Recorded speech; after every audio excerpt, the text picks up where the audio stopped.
ಆಗ್ತಾ ಇದೆ. ಕುತ್ತಿಗೆಗೆ ಚಾಕು ಹಿಡಿದುಕೊಂಡು ಹಿಂದೂ ಕಾರ್ಯಕರ್ತ ಬಂದಿದ್ದ. ಧ್ವಜವನ್ನ ಕಟ್ಟಲು ಬಿಡದಿದ್ರೆ ಕತ್ತನ್ನ ಕೊಯ್ದುಕೊಳ್ತೀನಿ ಅಂತ ಎಚ್ಚರಿಕೆ ನೀಡ್ತಾರೆ. ಕುತ್ತಿಗೆಗೆ ಚಾಕು ಹಿಡಿದುಕೊಂಡು ಪೊಲೀಸರ ವಿರುದ್ಧ ಆಕ್ರೋಶ ಹೊರ ಹಾಕಿದ್ದಾರೆ. ದೃಶ್ಯಗಳಲ್ಲಿ ನೋಡ್ತಾ ಇದ್ದಾರೆ. ಯುವಕನ ಬಳಿ ಇದ್ದಂತಹ ಚಾಕುವನ್ನ ಕಸಿದುಕೊಂಡಿದ್ದಾರೆ ಪೊಲೀಸರು. ಚಾಕುವನ್ನ ಕಿತ್ತುಕೊಂಡು ಯುವಕನನ್ನ ಸೈಡಿಗೆ ಕಳುಹಿಸಿದ್ದಾರೆ ಪೊಲೀಸರು. ಧ್ವಜವನ್ನ ಕಟ್ಟೋದಕ್ಕೆ ಬಿಡ್ಲಿಲ್ಲ ಅಂದ್ರೆ ನಾನು ಕತ್ತನ್ನ ಕುಯ್ದುಕೊಳ್ತೀನಿ ಅಂತ ಎಚ್ಚರಿಕೆ ಕೊಟ್ಟಿದ್ದ ಯುವಕ ಕೈಯಲ್ಲಿ ಚಾಕು. ತಕ್ಷಣ ಪೊಲೀಸರು ಬಂದು ಆತನನ್ನ ಹಿಡಿದು ಚಾಕುವನ್ನ ಕಿತ್ತುಕೊಂಡಿದ್ದಾರೆ. ಈಗ ಕೆರಗೂರು ಗ್ರಾಮದಲ್ಲಿ ಕ್ಷಣ ಕ್ಷಣಕ್ಕೂ ಪರಿಸ್ಥಿತಿ ಉದ್ವಿಗ್ನ ಆಗ್ತಾ ಇದೆ. ಹೆಚ್ಚಿನ ಸಂಖ್ಯೆಯಲ್ಲಿ ಪೊಲೀಸರನ್ನ ನಿಯೋಜನೆ ಮಾಡಿದ್ರು ಪ್ರತಿಭಟನಾ ನಿರತರನ್ನ ಕಂಟ್ರೋಲ್ಗೆ ತರೋದಕ್ಕೆ ಕಷ್ಟ ಆಗ್ತಾ ಇದೆ. ಹನುಮ ಧ್ವಜವನ್ನ ಮತ್ತೆ ಮರುಸ್ಥಾಪನೆ ಮಾಡಬೇಕು ಅಂತ ಆಕ್ರೋಶ ಹೊರ ಹಾಕ್ತಾ ಇದ್ದಾರೆ.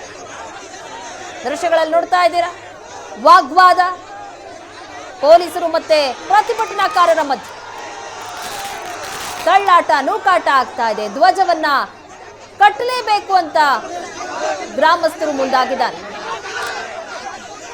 ಕೆರಗೋಡು ಗ್ರಾಮದ ನೇರ ದೃಶ್ಯಾವಳಿಗಳನ್ನ ನೋಡ್ತಾ ಇದ್ದೇವೆ.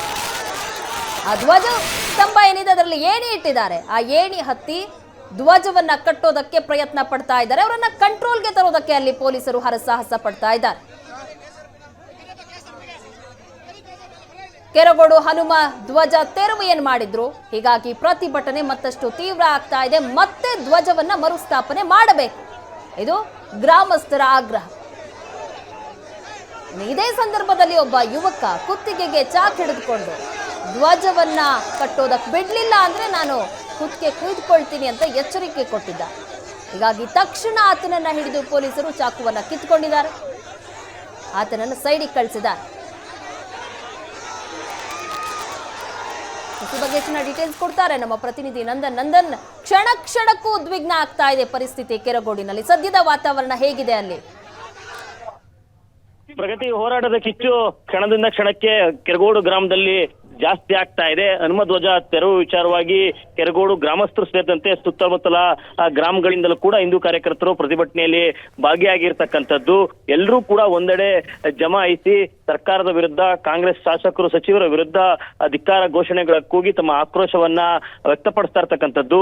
ಅಂದ್ರೆ ಎಲ್ಲಿ ಹನುಮ ಧ್ವಜ ತೆರವು ಆಯ್ತೋ ಅದೇ ಧ್ವಜಸ್ತಂಭಕ್ಕೆ ಹನುಮ ಧ್ವಜವನ್ನ ಹಾಕ್ತೀವಿ ಎನ್ನುವಂತ ಬಿಗಿಪಟ್ಟಣ ಇದೀಗ ಪ್ರತಿಭಟನಾಕಾರರು ಕೂಡ ಹಿಡಿದಿರ್ತಕ್ಕಂಥದ್ದು. ಒಂದ್ ರೀತಿ ಇದೀಗ ಕೆರಗೋಡು ಗ್ರಾಮ ಸಂಪೂರ್ಣವಾಗಿ ಒಂದು ಬಿಗುವಿನ ವಾತಾವರಣದಲ್ಲಿ ಮುಳುಗಿರ್ತಕ್ಕಂಥದ್ದು. ಅಂದ್ರೆ ಗ್ರಾಮದ ಮಹಿಳೆಯರು, ಯುವಕರು ಎಲ್ಲರೂ ಸೇರಿದಂತೆ ಧ್ವಜಸ್ತಂಭದ ಬಳಿಯೇ ಕೂತು ಪ್ರತಿಭಟನೆಯನ್ನ ನಡೆಸ್ತಾ ಇದ್ದಾರೆ. ಗ್ರಾಮದ ಎಲ್ಲ ಅಂಗಡಿ ಮುಂಗಟ್ಟುಗಳು ಕೂಡ ಸ್ವಯಂ ಪ್ರೇರಿತವಾಗಿ ಬಂದ್ ಆಗುವ ಮೂಲಕ ಹಿಂದೂ ಕಾರ್ಯಕರ್ತರ ಪ್ರತಿಭಟನೆಗೆ ಬೆಂಬಲವನ್ನ ವ್ಯಕ್ತಪಡಿಸ್ತಾ ಇರ್ತಕ್ಕಂಥದ್ದು. ಮತ್ತೊಂದೆಡೆ ಜಿಲ್ಲಾಡಳಿತ ಕೂಡ ಈ ಪ್ರತಿಭಟನೆ, ಈ ಧ್ವಜ ತೆರವು ವಿಚಾರವನ್ನ ಸಮರ್ಥಿಸಿಕೊಳ್ಳುವಂತಹ ಕೆಲಸವನ್ನ ಮಾಡ್ತಾ ಇದೆ. ಅಂದ್ರೆ ಅನುಮತಿಯನ್ನ ಕೊಡುವಂತಹ ವೇಳೆಯಲ್ಲಿ ಕೇವಲ ರಾಷ್ಟ್ರ ಧ್ವಜ ಮತ್ತೆ ಕನ್ನಡ ಧ್ವಜ ಆರಿಸಲಷ್ಟೇ ಅವಕಾಶ ಕೊಟ್ಟಿದ್ವಿ ಎನ್ನುವಂತಹ ಅನುಮತಿ ಪತ್ರವನ್ನ ಬಿಡುಗಡೆ ಮಾಡಿರ್ತಕ್ಕಂಥದ್ದು. ಆದ್ರೆ ಹಿಂದೂ ಪರ ಹೋರಾಟಗಾರರು ಆ ಪತ್ರವನ್ನೇ ನಕಲಿ ಎನ್ನುವಂತ ಆರೋಪವನ್ನ ಮಾಡ್ತಾ ಇರ್ತಕ್ಕಂಥದ್ದು. ಅಂದ್ರೆ ಅದೇ ರೀತಿಯ ಅನುಮಾನಗಳನ್ನು ಕೂಡ ಪತ್ರಗಳು ಮೂಡಿಸ್ತಾ ಇದೆ. ಯಾಕಂದ್ರೆ ಎರಡೆರಡು ಡೇಟ್ ಗಳನ್ನ ಪತ್ರದಲ್ಲಿ ಮೆನ್ಷನ್ ಮಾಡಲಾಗಿರ್ತಕ್ಕಂಥದ್ದು. ಒಂದು ಪತ್ರದಲ್ಲಿ ಗ್ರಾಮ ಪಂಚಾಯಿತಿಯ ಸಹಿ ಮತ್ತು ಸೀಲ್ ಇದ್ರೆ, ಮತ್ತೊಂದು ಪತ್ರದಲ್ಲಿ ಆ ಸಹಿ ಸೀಲ್ ಯಾವುದು ಕೂಡ ಕಾಣಿಸೋದಿಲ್ಲ. ಆ ಕಾರಣಕ್ಕಾಗಿ ಆ ಪತ್ರವೇ ನಕಲು. ನಾವು ಅರ್ಜಿ ಕೊಡುವಂತಹ ಸಂದರ್ಭದಲ್ಲಿ ಹನುಮ ಧ್ವಜವನ್ನ ಆರಿಸ್ತೀವಿ, ಸಂದರ್ಭಾನುಸಾರ ಆ ಧ್ವಜವನ್ನ ಆರಿಸ್ಕೊಂಡು ಹೋಗ್ತೀವಿ ಎನ್ನುವಂತ ಅರ್ಜಿಯಲ್ಲಿ ಮೆನ್ಷನ್ ಅನ್ನ ಮಾಡಿದ್ವಿ. ಅದೇ ರೀತಿಯಾಗಿ ಕಳೆದ ಗಣರಾಜ್ಯೋತ್ಸವದಲ್ಲೂ ಕೂಡ ರಾಷ್ಟ್ರ ಧ್ವಜವನ್ನ ಆರಿಸಿ ಗೌರವವನ್ನ ಸಲ್ಲಿಸಿದ್ವಿ ಎನ್ನುವಂತ ವಾದವನ್ನ ಇದೀಗ ಹಿಂದೂ ಕಾರ್ಯಕರ್ತಗಳು ಮಾಡ್ತಾ ಇರ್ತಕ್ಕಂಥದ್ದು. ಅಂದ್ರೆ ಕಾಂಗ್ರೆಸ್ನ ಹಿಂದೂ ವಿರೋಧಿ ನೀತಿಯಿಂದಾಗಿ ಇವತ್ತು ಹನುಮ ಧ್ವಜವನ್ನ ತೆರವು ಮಾಡಲಾಗಿದೆ. ಅಧಿಕಾರವನ್ನ ದುರುಪಯೋಗ ಮಾಡಿಕೊಂಡು ಆ ಹಿಂದೂಗಳನ್ನ ವಿರೋಧಿಸೋಸ್ಕರ ಹನುಮ ಧ್ವಜವನ್ನ ಅಧಿಕಾರಿಗಳ ಮೂಲಕ ಕಾಂಗ್ರೆಸ್ ಸರ್ಕಾರ ಇಳಿಸಿದೆ ಅನ್ನುವಂತ ಗಂಭೀರ ಆರೋಪವನ್ನ ಇದೀಗ ಹಿಂದೂ ಕಾರ್ಯಕರ್ತರುಗಳು ಮಾಡ್ತಾ ಇನ್ನೂ ಕೂಡ ಪ್ರತಿಭಟನೆಯ ಕಾವು ಕೆರಗೋಡು ಗ್ರಾಮದಲ್ಲಿ ಕಮ್ಮಿ ಆಗ್ತಾ ಇಲ್ಲ.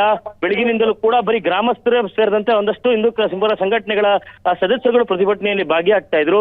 ಯಾವಾಗ ಹನುಮ ಧ್ವಜವನ್ನ ತೆರವು ಮಾಡಲಾಯ್ತೋ ಸಾಕಷ್ಟು ಸುದ್ದಿ ಆಯ್ತು. ಇದೀಗ ಬೇರೆ ಬೇರೆ ಗ್ರಾಮಗಳಿಂದ, ಮಂಡ್ಯದ ಬೇರೆ ಬೇರೆ ಕಡೆಗಳಿಂದಲೂ ಕೂಡ ಹಿಂದೂ ಪರ ಸಂಘಟನೆಗಳ ಕಾರ್ಯಕರ್ತರುಗಳು, ಶ್ರೀರಾಮನ ಭಕ್ತರು ಎಲ್ಲರೂ ಕೂಡ ಬಂದು ಕೆರಗೋಡಿನಲ್ಲಿ ಜಮಾವಣೆಗೊಳ್ತಾ ಇರ್ತಕ್ಕಂಥದ್ದು.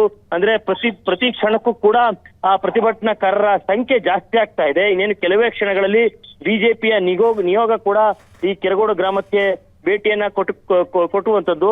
ಆರ್ ಅಶೋಕ್ ಸೇರಿದಂತೆ ಅಶ್ವತ್ಥಾನಂದ್ ಎಲ್ಲರೂ ಕೂಡ ಬಿಜೆಪಿಯ ರಾಜ್ಯ ನಾಯಕರೇನಿದ್ದಾರೆ ಅವರೆಲ್ಲರೂ ಕೂಡ ಕೆರಗೋಡು ಗ್ರಾಮಕ್ಕೆ ಭೇಟಿಯನ್ನ ಕೊಟ್ಟು ಪರಿಸ್ಥಿತಿಯನ್ನ ಅವಲೋಕಿಸಲಿದ್ದಾರೆ ಪ್ರಗತಿ. ಮತ್ತೊಂದು ಕಡೆ ಪೊಲೀಸ್ ಇಲಾಖೆ ಮತ್ತೊಬ್ರು ಅಲ್ಲಿ ವ್ಯಕ್ತಿ ಕುತ್ತಿಗೆ ಚಾಕು ಹಿಡ್ಕೊಂಡು ಎಚ್ಚರಿಕೆ ಕೊಡ್ತಾ ಇದ್ರು, ಏನಾಯ್ತಲ್ಲಿ ಅಂತ? ಪ್ರಗತಿ ಖಂಡಿತವಾಗ್ಲು ಅಂದ್ರೆ ಬೇರೆ ಬೇರೆ ರೀತಿಯ ಪ್ರತಿಭಟನೆಗಳು ನಾವಿಲ್ಲಿ ನೋಡ್ತಿದೀವಿ. ಒಂದ್ ಕಡೆ ಒಂದು ಬಾವುಟವನ್ನ ಮತ್ತೆ ಕಂಬಕ್ಕೆ ಕಟ್ಟುವಂತಹ ಪ್ರಯತ್ನಗಳು ಕೂಡ. ಆದ್ರೆ ಏನು ಪೊಲೀಸ್ನವರು ಪ್ರತಿಭಟನೆಯನ್ನ ಹತ್ತಿಕ್ಕಕ್ಕೆ ಒಂದಷ್ಟು ಬ್ಯಾರಿಕೇಡ್ ಗಳನ್ನ ಅಳವಡಿಸೋಕೆ ಮುಂದಾದ್ರು. ಆ ಬ್ಯಾರಿಕೇಡ್ ಗಳನ್ನ ಕಿತ್ತೆಚ್ಚುವಂತಹ ಪ್ರಯತ್ನಗಳು ಕೂಡ ಪ್ರತಿಭಟನಾಕಾರರಿಂದ ಆಯಿತು. ಅಂದ್ರೆ ಮತ್ತೆ ಅದೇ ಜಾಗದಲ್ಲಿ ಹನುಮ ಧ್ವಜವನ್ನ ಕಟ್ಟಬೇಕು ಅನ್ನುವಂಥದ್ದು ಪ್ರತಿಭಟನಾಕಾರರ ಒತ್ತಾಯ ಆಗಿತ್ತು.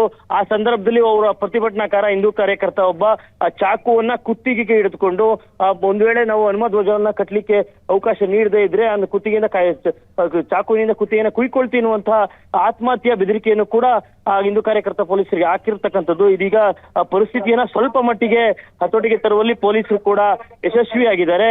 ಅಂದ್ರೆ ಧ್ವಜಸ್ತಂಭದ ಸುತ್ತಲೂ ಕೂಡ ಬ್ಯಾರಿಕೇಡ್ ಗಳನ್ನ ಅಳವಡಿಸಿದ್ದಾರೆ.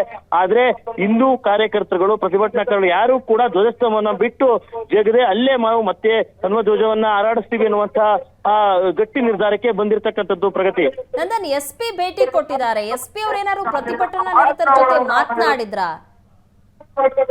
ಪ್ರಗತಿ ಇನ್ನೂ ಕೂಡ ಮಾತನಾಡುವಂಥದ್ದು, ಶಾಂತಿ ಸಭೆ ನಡೆಸುವಂಥದ್ದು, ಈ ರೀತಿ ಯಾವುದೇ ರೀತಿಯ ಪ್ರತಿಭಟನೆ ಪ್ರಯತ್ನಗಳು ಈ ಅಧಿಕಾರಿಗಳಿಂದಾಗ್ಲಿ ಪೊಲೀಸ್ ಇಲಾಖೆಯಿಂದಾಗ್ಲಿ ಯಾವುದೇ ಕೂಡ ನಡೀತಾ ಇಲ್ಲ.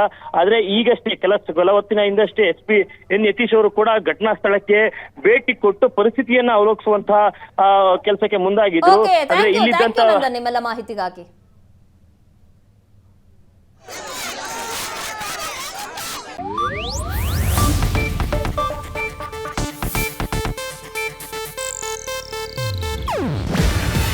ಇದು ಏಷ್ಯಾನೆಟ್ ನ್ಯೂಸ್ ನೆಟ್ವರ್ಕ್ ಪ್ರಸ್ತುತಿ. ನೀವು ನೋಡ್ತಿದ್ದೀರಾ ಏಷ್ಯಾನೆಟ್ ಸುವರ್ಣ ನ್ಯೂಸ್.